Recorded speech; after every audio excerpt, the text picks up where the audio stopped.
전 얼마 전에 파혼을 하고 이렇게 글을 작성하게 된 한 여자입니다. 파혼을 결정하면서 참 많은 눈물을 흘렸네요. 사랑만으로는 결혼할 수 없다는 어른들의 말씀이 이젠 무슨 말인지 알겠더라고요. 마음 굳게 먹고 파혼을 결정했지만 사람 마음이 생각한 것처럼 안 되더라고요.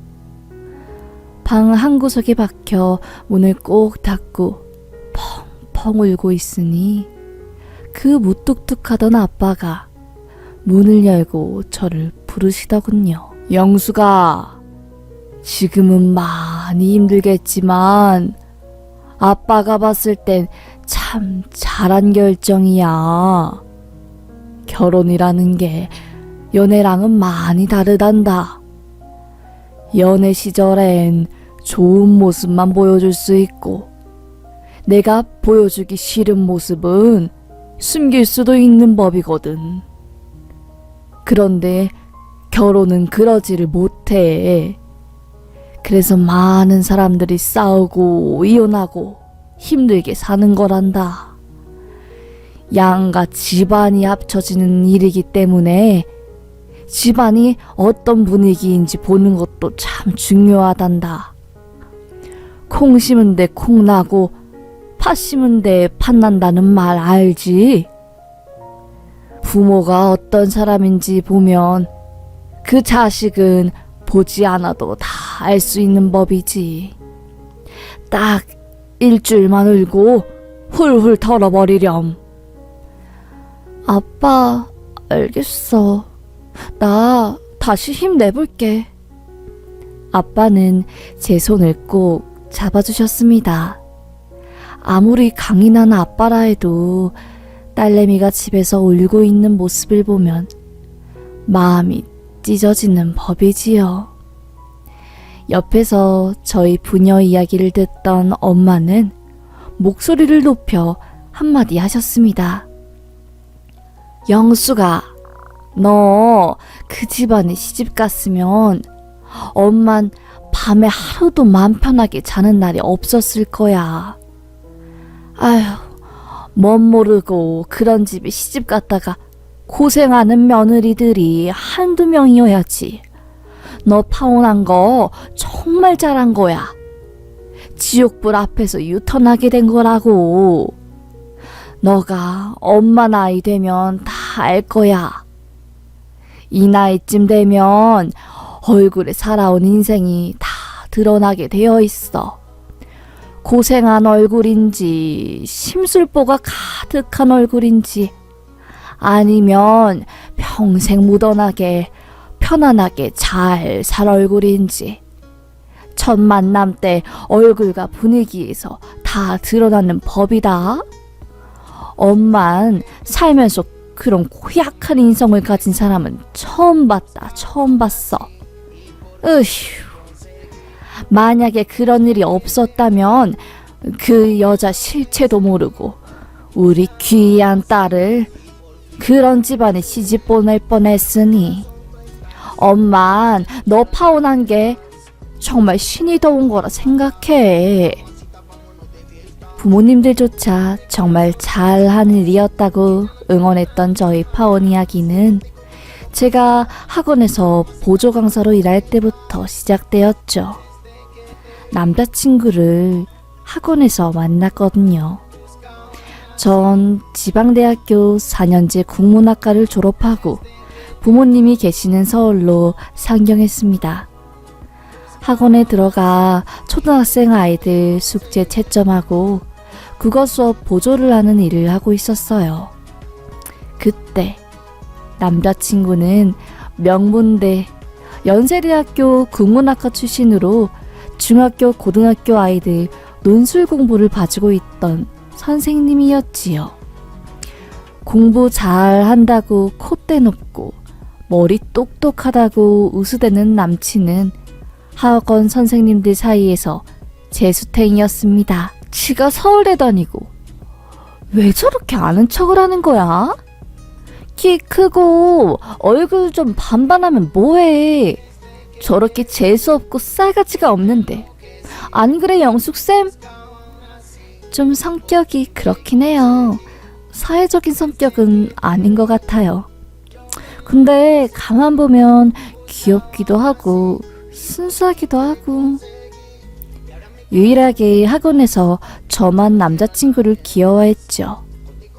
그렇게 같이 일하다 보니 정분이 싹트게 된 거고, 남자친구는 대학 졸업 후 삼성에 취업하게 되면서 학원을 나가게 되었습니다. 저도 그 뒤로 한 1년 정도 일하다가 대상포진으로 인해 몸이 안 좋아지게 되면서 부모님이 일을 돕게 된 거였고요. 남자친구랑 교제한 지 3년 정도 지났을 때 남친 동네에 놀러 가게 되었어요. 거기서 밥도 먹고 영화도 보려고요. 영화가 끝나고 한 중식당 집에서 밥을 먹고 나오는데 어떤 아줌마가 남친을 보고 화들짝 놀라는 겁니다. 성찬아? 엄마? 시어머니들 사람과의 첫 만남이었습니다. 옆에 여잔 누구니? 어머님을 만나게 될 거라고는 상상도 못했던 전 조금 당황한 기색을 가지고 인사를 하게 되었습니다. 안녕하세요, 어머님. 우리 아들 친구니? 여자친구예요. 뭐? 여자친구? 우리 아들이 나한테 말도 없이 여자친구를 사귀었다고? 성찬아, 어떻게 된 일이야? 엄마한테 말도 없이 여자친구 만들고 둘이 만난 지 얼마나 됐어? 응? 나 참 황당스럽네.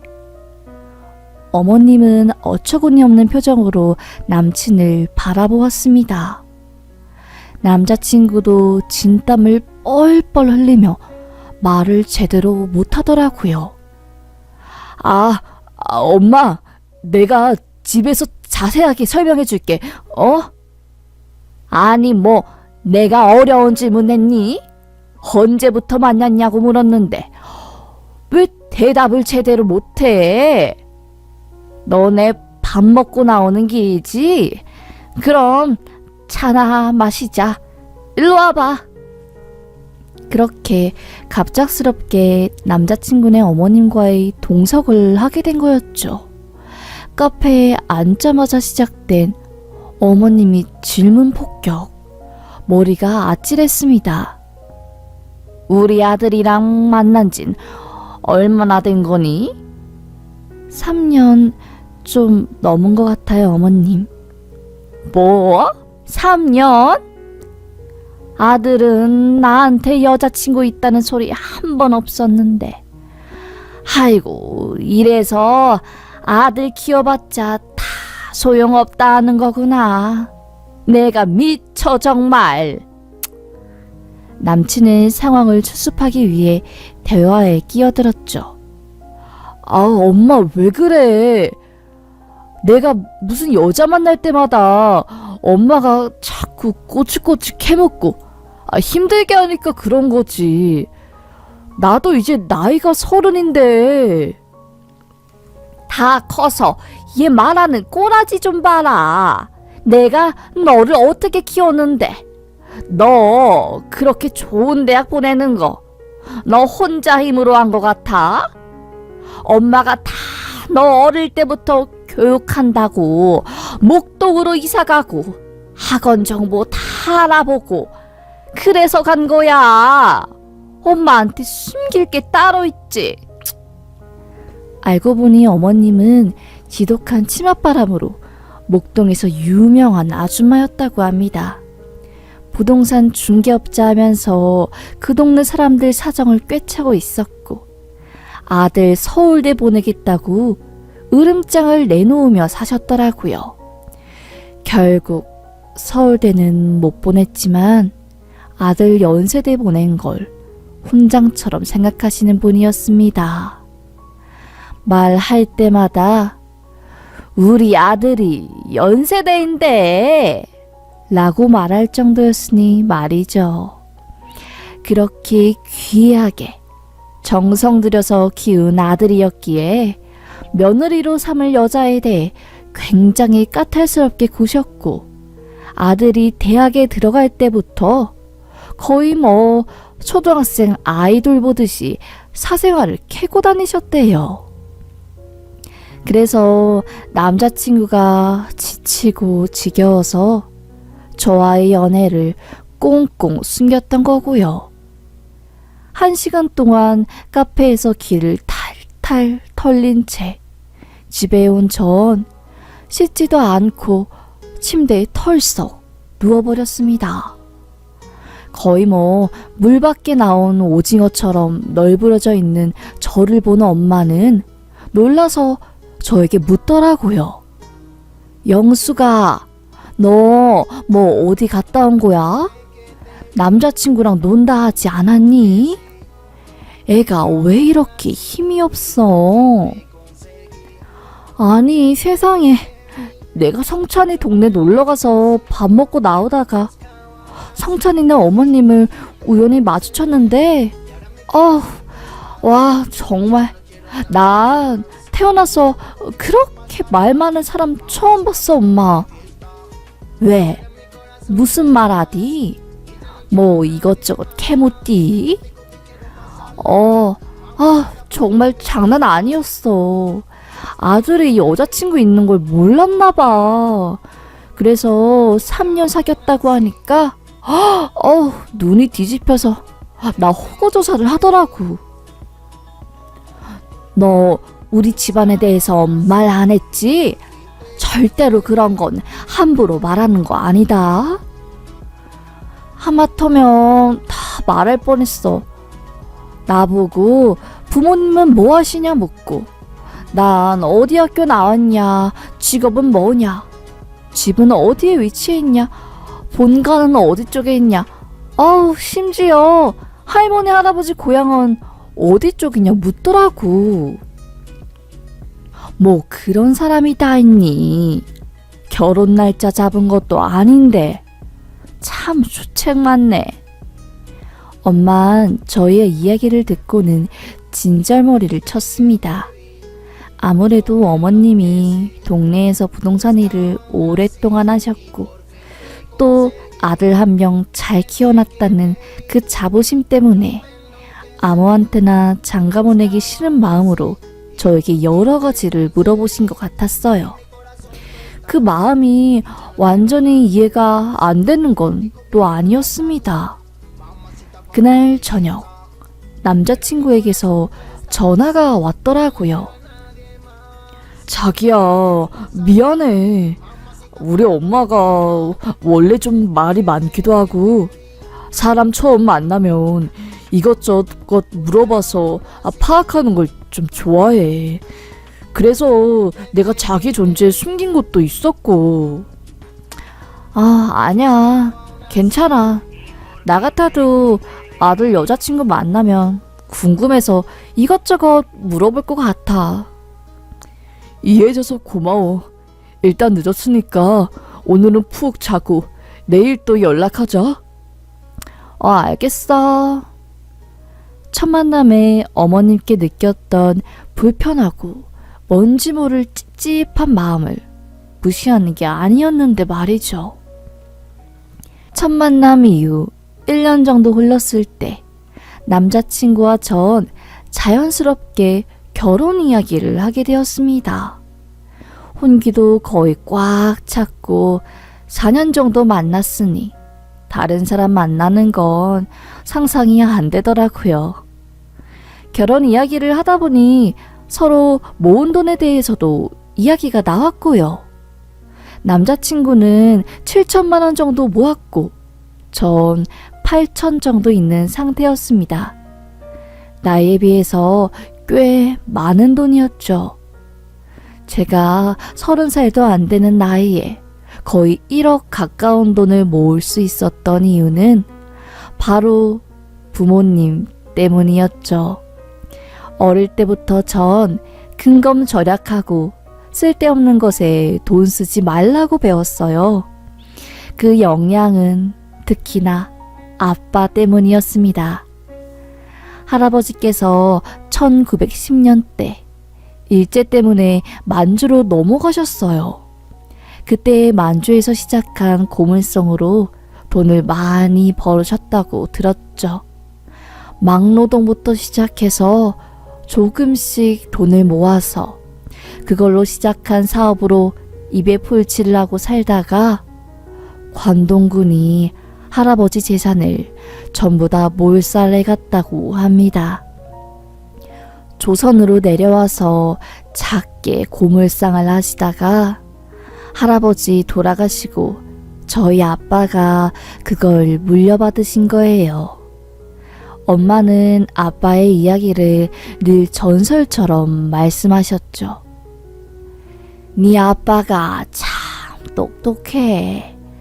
내가 그걸 보고 결혼했잖니. 연세대학교 나와서 수석 졸업하고 고물상 물려받는 게 쉬운 일은 아니야. 그때 할아버지가 하던 고물상이 잘 되는 것도 아닌데 네 아빠가 그걸 크게 키워놓고 떼돈을 벌었잖아. 아빠는 할아버지에게 물려받은 고물상을 이용해서 꽤나 큰 돈을 버셨습니다. 머리가 똑똑했던 아빠는 고철, 비철 등 돈이 되는 것들을 모아놓고 시세가 올랐을 때 한 번에 파셨어요.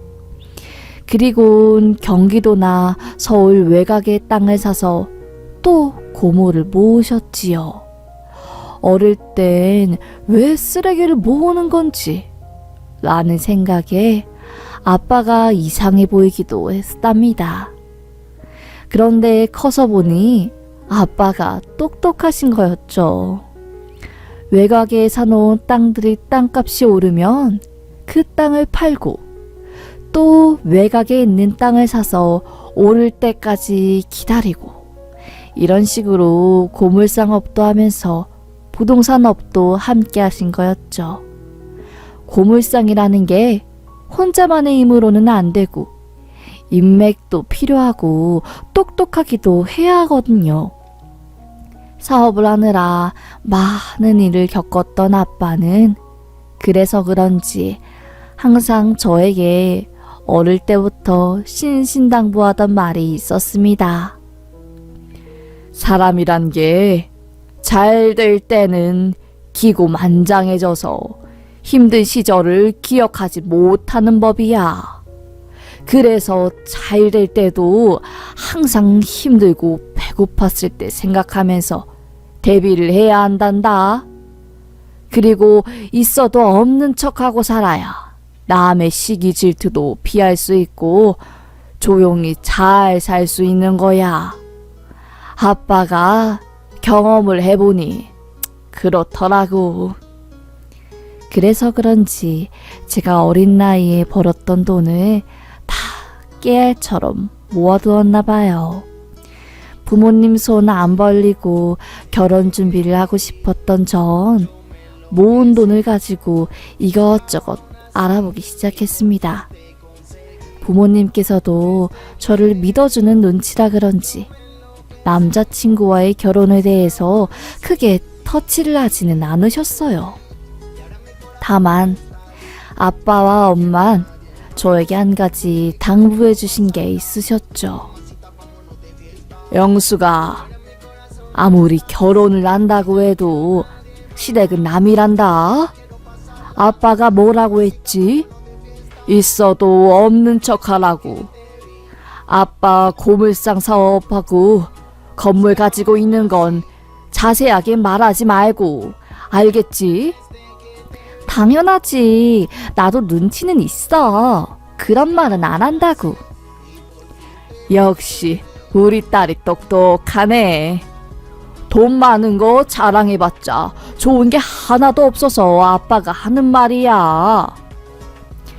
건물을 몇 채 가지고 있고 땅도 꽤 많으신 엄마 아빠가 20년 동안 근검절약하며 검소하게 사신 이유가 이 때문이었죠.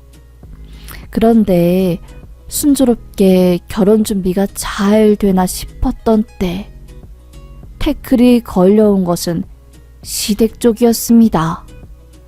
문제는 어머님이었지요. 남친과 정식으로 어머님께 인사를 드리러 갔을 때 일이었어요.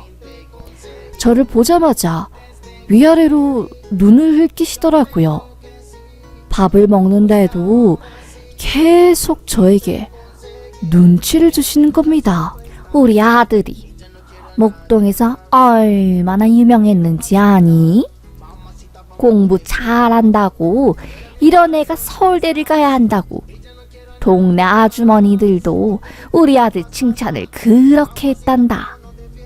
그런데 삐끗해서 연세대 가고 원래 우리 아들이 연세대보다 더 좋은 대학교를 갈 수 있었는데. 그렇군요. 네. 나는 그래도 우리 아들이 좋은 대학 나오고 키도 크고 잘생겼으니까 어디 사짜 직업 가진 며느리를 데리고 올 줄 알았더만. 내가 너 이야기 듣고 깜짝 놀라서 얘한테 몇 번이나 헤어지라고 했는데도 말을 안 듣더구나. 네? 그러셨어요? 전 어머님이 연이은 어처구니 없는 말들에 말문이 막혔습니다. 어머님 말을 들은 전 뭘 어떻게 해야 할지 모르겠더라고요. 옆에서 진땀을 흘리고 있는 남자친구만 어머님이 말을 말릴 뿐이었지요. 엄마, 옛날 이야기는 대체 왜 하는 거야? 엄마가 그런 말 하면 영숙이가 얼마나 무안하겠어. 왜? 엄마가 못할 말 했니? 우리 집안 식구로 들어온다니까 아쉬운 마음도 있고. 그러니까 이런 말도 할 수 있는 거야. 너는 좀 가만히 좀 있어봐라. 애가 참. 그래서 사돈댁은 정확히 어떤 사업을 하는 거니? 저희 부모님은 고물상 하고 계세요. 고물상이라는 단어가 나오자마자 어머님이 순간적으로 바뀌는 표정은 마치 바퀴벌레 보듯 했습니다. 고물상? 아직도 그런 걸 아는 집안이 있구나. 2000년대 초반에 나 있는 줄 알았더만. 네. 2000년대 초반에 가장 고철들 매매가 활발하게 이루어지던 때라서 많이 있었죠. 아휴, 어디 가서 사돈댁 뭐하는 집안이라고 말도 못하고 어쩌면 좋니. 그 이후로 어머님은 저에 대한 질문이 뚝 끊기게 되었고 누가 봐도 한숨을 아주 크게 푹푹 쉬면서 눈치를 줬습니다. 저는 밥이 입으로 넘어가는지 코로 넘어가는지도 모르는 채로 눈칫밥을 먹다가 나왔고요. 그때까지만 해도 속으로 이 결혼 해도 되는 걸까? 어떻게 하지? 갈등이 엄청났어요. 그래도 혼기도 꽉 차고 다른 사람 다시 만나서 새로 시작하기에도 늦은 나이인 것 같고 남자친구랑은 사이가 좋으니까 결혼을 추진해도 될 거라고 생각한 거죠.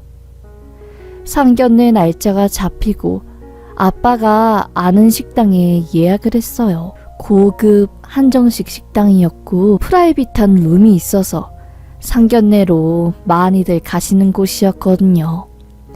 저희 부모님은 나름 하나뿐인 딸 상견례이기도 하고 예의를 갖추기 위해서 옷도 고급진 걸로 백화점에서 사 입으시고 나타나셨습니다. 그렇게 조금은 어색하면서도 팽팽한 기싸움이 가득한 상견례가 시작되었어요. 저희 엄마는 넉살 좋게 사돈댁에 먼저 인사를 건넸죠. 아유, 사돈, 이렇게 어렵게 시간 내주셔서 만나줘 참 반갑습니다. 아드님을 어찌나 잘 키우셨던지 키도 훤칠하고 예의도 바르고 고생 많으셨겠어요. 이렇게 키우느라. 그럼요. 내가 얼마나 고생을 했는데요. 난 원래 우리 아이 사자 집안 아니면 장가 안 보내려고 했어요.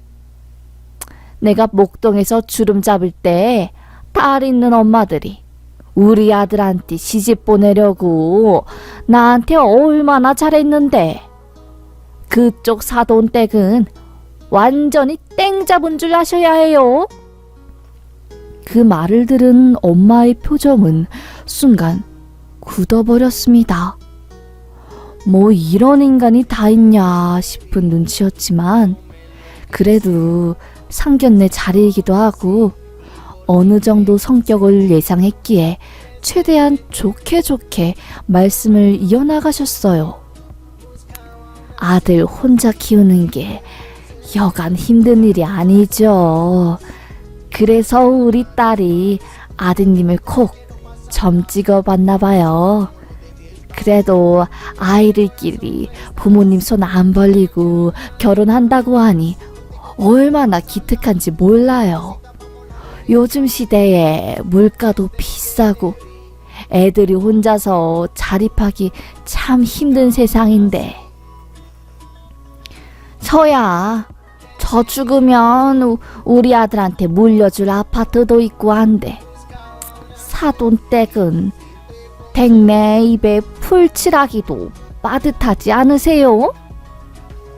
듣자하니 고물상 하시는 것 같은데 요즘 시대에 고물상이 돈이 되긴 하나? 난 참 이제 와서 솔직하게 한마디 하는 거지만 우리 아들을 고물상하는 집안에 장가 보낼 줄은 꿈에도 몰랐습니다. 그래서 내가 애 결혼 말리느라 애를 엄청 썼어요. 근데 얘도 이제는 다 컸다고 얼마나 고집이 세든지 아주 결혼 허락 안 해주면 죽을 기세길래 해준 거죠. 아니 어느 부모가 고물상 장사하는 집안에 연대 나오고 삼성 다니는 아들 장가를 보낸다 하면 좋아하겠어요? 보아하니 억수로 돈이 많은 집안도 아닌 것 같더만. 순간 상견례 분위기는 싸해졌죠. 엄마는 귀하게 안 큰 딸 자식들이 어디 있겠어요. 그래도 여긴 상견례 자리니 서로 존중하자는 의미에서 자식들 격려하고 치켜 세워주는 거죠. 아무리 그래도 그렇게 속으로 삼켜야 할 말이 있고 뱉어야 할 말이 있는 건데 그리 말씀하시면 우리 집안은 뭐가 되나요? 사돈은 아직 잘 모르시겠지만 어디 가서 저희 집안이 빠지는 집안도 아닙니다. 실제로 저의 외할아버지는 한의사 출신 국회의원에 외할머니는 서울대 출신 약사셨어요. 엄마는 사랑하다 믿고 아빠랑 결혼해서 지금까지 살고 있었던 거고요. 원래 고물상 하시는 분들이 없어도 있는 척 하는 거 아니겠어요? 고물상 파는 곳 앞에 가보면 죄다 외제차더만. 외제차라도 타야지 남들이 알아주니 그런 거 아니겠냐고요. 내가 뭐 없는 말 한 것도 아니고. 사돈, 참 해도 말씀이 지나치신 거 아니에요? 애들 앞에서 이런 모습 보여주는 것도 참 아닌 것 같고, 좋은 날에 이렇게 날선말이 오고 가는 게 맞는 건지 여쭙고 싶네요. 옆에서 보다 못한 아빠가 한마디 하셨죠. 여보, 너무 흥분하지 말고 내가 이제는 알아서 할게. 뭘 알아서 해요. 지금 우리 집안이랑 우리 딸은 완전히 아래로 보는데 내가 어떻게 참아요, 여기서. 제가 딸내미가 시집 간다 했을 때 그 의견 존중했습니다. 사이로 들어올 녀석이 어떤 아이인지는 자세히 묻지도 않았고요. 왜 그랬냐면 저는 제가 키운 우리 딸을 믿기 때문입니다. 우리 딸이 잘 크고 바른 사람이니 그런 아이가 고른 남편감이라면 안 봐도 괜찮은 아이라 생각했기 때문이었죠. 그런데 그런 우리 딸이 집안까지 보는 눈은 없었나 봅니다. 저희 집안도 경우라는 것을 많이 따지거든요. 경우가 없는 지금 같은 상황에서는 결혼시키는 것을 한 번 더 고려해봐야 할 것 같습니다. 식사도 다 드신 것 같은데 오늘 만남은 여기까지 하는 걸로 하죠. 저도 우리 딸이 어디 가서 사랑받고 이쁨 받으면서 결혼 생활하길 바라지, 이렇게까지 앞이 훤히 내다보이는 결혼을 시키기가 참 힘들 것 같네요. 사실상 아빠는 파혼 선언을 한 거나 마찬가지였습니다. 옆에서 듣다 못한 남자친구는 아버님 죄송합니다. 정말 그게 아니라 엄마 제발 좀 미치겠네. 진땀을 뻘뻘 흘리며 상황을 수습하려 했지만 이미 물은 엎질러진 상태였지요. 아빠가 먼저 자리를 떴고 엄마는 제 손을 잡고 상견례장을 나섰습니다. 상견례 자리에서 과묵하게 모든 상황을 지켜보던 아빠가 한마디 하시며 먼저 자리를 뜨니 어머님도 상당히 당황한 기색이 역력하시더라고요. 남자친구는 저를 뒤따라 나왔고요. 아빠가 계산을 하려고 하는 순간 주방 쪽에서 한 요리사분이 나오셔서 놀란 눈으로 저희를 쳐다보더라고요. 대표님, 음식이 입맛에 안 맞으셨어요? 오늘 대표님 오신다고 특별히 신경 좀 많이 썼는데 죄송해서 어쩌죠? 아니네, 최 사장. 최 사장 음식은 맛이 좋았어. 장사가 잘 되는 것 같아서 나도 기분이 좋구만. 아유, 저희 장사 잘 되는 건 다 대표님 덕분이죠. 대표님이 없었으면 제가 이렇게 잘 될 수 있었겠어요? 저 힘들 때 건물 월세도 다 탕감해 주시고, 특히 코로나 때문에 정말 죽고 싶었을 때 대표님 없었으면 저 진작에 빗장이 됐을 거예요. 하하, 아니네. 어려울수록 돕고 살아야지. 자네가 열심히 일하고 어떻게든 살아보려는 모습에 나도 좋은 기운 받을 수 있으니 상부상조한 거 아니겠는가? 오늘 얼마 나왔는가? 계산해야지. 아닙니다. 그냥 가셔도 됩니다. 에이 참, 밥값은 줘야지. 한 사람당 10만 원이 넘는 식당에서 거의 70만 원 가까운 돈을 일시불로 긁은 아빠는 총 주방장 어깨를 툭툭 치면서 식당을 빠져나왔어요. 예비 시어머님은 그 모습을 보고 눈이 아주 휘둥그레져서 이게 무슨 일인가 하고 상황 파악을 하고 나셨고요. 그때 식당 총 주방장님이시자 사장님이 저희 엄마에게 한마디 하셨습니다. 사모님께도 참 감사합니다. 대표님이 아니었으면 이렇게 성장하지 못했을 거예요. 착한 건물주에 돈이 그렇게 많으신데도 늘 검소하시고, 참 저희 어머님도 항상 대표님에게 감사하다고 전해달라 하시거든요. 정말 감사합니다. 아니네요. 다 젊은 사람이 열심히 해서 이렇게 번듯하게 가게 키운 거지. 바깥 사람이랑 나는 한 게 없지요. 우리야 이미 살 만큼 살았고 돈 더 벌어봤자 쓸 곳도 없으니 그저 이웃 잘 먹고 건강하게 살 수 있도록 도움 줄 수 있는 부분이 있으면 돕고 그 정도뿐이지요. 아무튼 간에 오랜만에 와서 이렇게 일찍 나가게 돼 참 미안하게 되었네. 나중에 남편이랑 같이 사람들 데리고 와서 한 번 더 올게요. 열심히 일하고 있어요. 감사합니다, 사모님. 조심히 들어가십시오.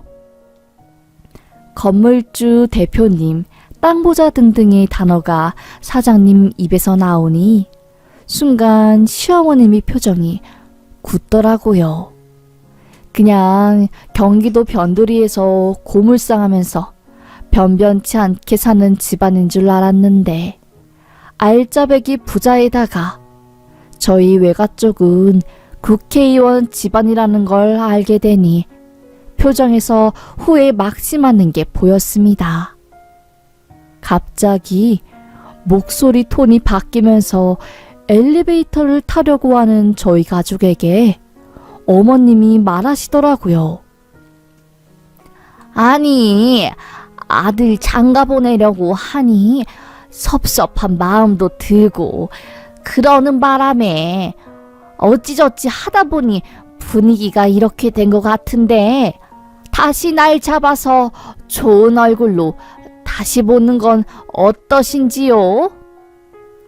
엄마와 아빠는 시어머님이 안절부절하는 목소리를 듣고 대답도 하지 않은 채 그저 목으로 간단한 인사만 하고 엘리베이터를 타고 식당을 나갔습니다. 웃긴 게 뭔지 아세요?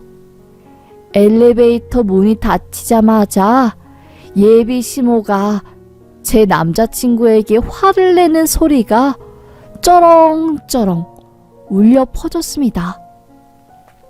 성찬아, 이게 다 무슨 소리니? 아휴, 내가 미쳐 정말. 너가 알고 있는 정보는 똑바로 다 말을 해야 엄마가 뭘 하든 말든 할 거 아니야. 나도 몰랐어. 건물주의 땅부자인지 내가 어떻게 알았겠어. 여자친구가 말을 안 해주는데. 아휴, 아까워서 이걸 어쩌니. 어떻게 잘 좀 다시 좀 해봐. 내 추둥이가 추책이지. 아휴. 엄마는 차에 타자마자 화를 내셨습니다. 영수가 뭐 저런 여자가 다 있니? 상견례 앞에서 남의 딸 흉보고 집안 무시하는 게 사람이 할 도리니? 참 별의별 사람이 다 있구나. 아빠도 한마디 거두셨죠. 딸, 사람이 말이야. 경거망동한 사람은 남자고 여자고 다 피하는 게 좋아. 더구나 그런 사람을 시어머니로 모신다면 얼마나 너가 앞으로 결혼 생활하면서 힘든 게 많겠니? 아빠는 사실 사돈댁 얼굴 보자마자 인상이 안 좋아서 걱정이 앞섰단다. 얼굴에 붙은 심술보에 어딘가 사람을 분석하고 따지려고 하는 모습이 보이더구나. 차라리 오늘 상견례 자리가 이렇게 뒤집어진 게 참 잘된 거라고 본다. 아빠는. 알겠어, 아빠. 차 뒷좌석에 탄 전 심란하기도 하고 부모님에게 미안한 마음에 눈을 감고 꼭 있었습니다. 목으로 울음을 삼켰던 것 같아요. 집에 가자마자 스드메 예약한 곳에 전화를 해서 예약 취소를 했고, 식장 알아본다고 예약 날짜 잡아놓은 것도 전부 다 취소를 했어요. 저도 바보 같았던 게 그렇게 시모가 제 앞에서 저희 집안을 무시하고 저를 사람 취급도 안 하는 모습을 보고서도 정 때문인지 남자친구가 그립고 힘들더라고요. 그래서 파혼한 뒤엔 방에서 몇 날 며칠을 알아 누웠던 것 같아요. 그러다 완전히 마음을 강하게 먹고 헤어지게 된 계기가 생긴 거죠. 남자친구는 파혼 뒤에 저에게 전화를 몇 번이나 해서 제 마음을 돌려놓기 위해 엄청 노력했습니다. 영수가 미안해. 우리 엄마가 나 10대 때도 동네에서 유명했어. 그런 것 때문에 나도 스트레스를 많이 받았는데 우리 결혼까지 이렇게 영향을 미칠 줄은 몰랐다. 내가 어머님 아버님 찾아가서 무릎이라도 꿇으면 안 될까? 너랑 이렇게 헤어지는 게 너무 힘들어. 나 죽을 것 같아. 나도 너무 힘든데 우리 부모님이 강경하셔서 안 될 것 같아. 미안해. 우리 마음 굳게 먹고 헤어지자. 그만하자. 서로 다른 사람 만나자. 제 말을 들은 남자친구는 전화를 끊었죠. 그런데 웃긴 게 뭔지 아세요? 알고 보니 전화가 계속 연결이 되어 있었던 겁니다. 수화기 너머로 어머님 목소리가 들려오더군요. 걔가 뭐래? 넘어왔어? 너 사돈댁에 인사하러 가도 된대? 좀 더 애처롭게 해보지 그래. 엄마가 실수했다고 너가 싹싹 좀 더 필어봐. 어머님과 남자친구는 저를 붙잡기 위해서 둘이 머리를 쓰고 저에게 계속 전화를 한 거더라고요. 전 저희 집안이 부자인 걸 알게 되자 태도가 싹 바뀌어서 다시 애걸복걸하는 모습을 보니 남아있던 정남이도 싹 떨어졌습니다. 전 그날 바로 핸드폰에서 남자친구 전화번호를 차단하고 지워버렸어요. 다행인지 불행인지 주변 사람들에게 결혼한다고 떠벌리지 않아서 저희 파혼 소식을 아는 사람도 몇 안 되었고요. 아빠는 제 이야기를 듣자마자 한숨을 푹 쉬면서 말씀하시더군요. 영수가 사람이 바뀐다는 게 참 쉽지가 않아.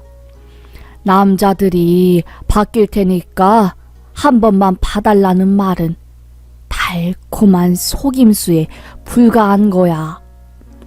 너가 오랫동안 사귀다가 결혼을 앞두고 헤어져서 마음이 참 아프겠지만 나중에 먼 훗날에 보면 이번 일도 너에게 약이 되고 살이 될 거라는 걸 아빠는 장담한다. 오히려 이런 일을 겪었기 때문에 너가 남자 보는 눈을 더 키울 수 있다고 본다. 아빠는 있어 보이는 사람한테는 설설 기고 없어 보이는 사람한테는 기고만장하게 무시하는 인간들은 가까이 두지 않는 게 현명한 거야. 참 잘했어. 결혼이라는 게 쉽지 않지. 집안과 집안이 만나는 일이라서 그래. 원래 결혼 전에 이렇게 파혼하는 경우도 많으니 속상해하지 말고 눈물 뚝 그치고 우리 딸, 아빠가 우리 딸 뒤에서 든든하게 지켜주고 있는데 두려울 게 뭐가 있겠어.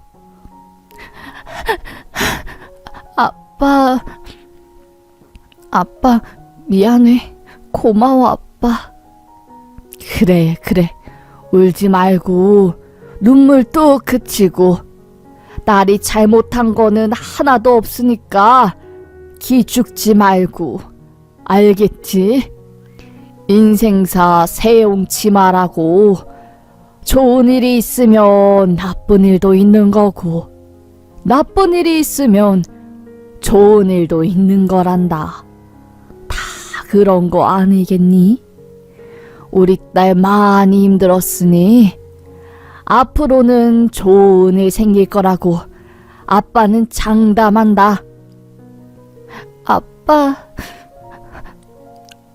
고마워.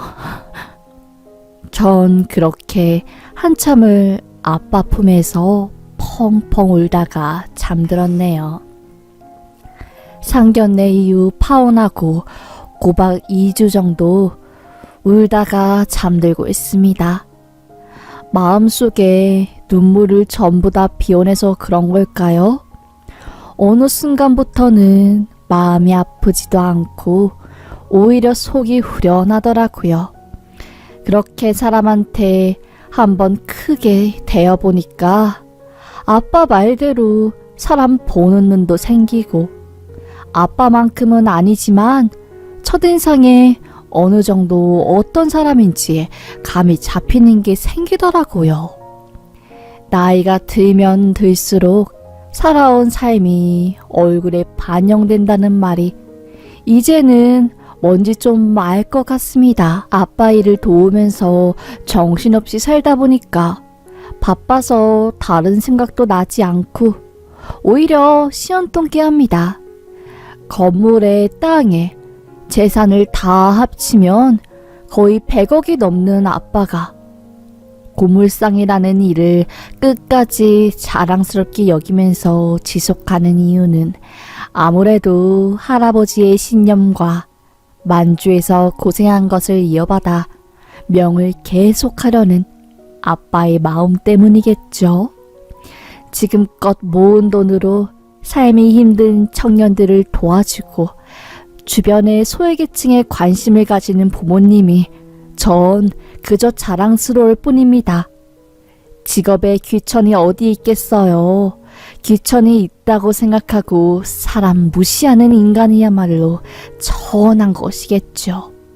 이번 파혼 사건을 통해서 많은 것을 배웠다고 생각합니다. 그래서 오히려 고마운 일이네요. 똥차가 갔으니 벤츠가 온다 생각하며 저는 오늘도 씩씩하게 살아내보려고 합니다. 그럼 지금까지 저의 이야기를 들어주셔서 정말 감사합니다. 오늘도 행복하시길 바라겠습니다.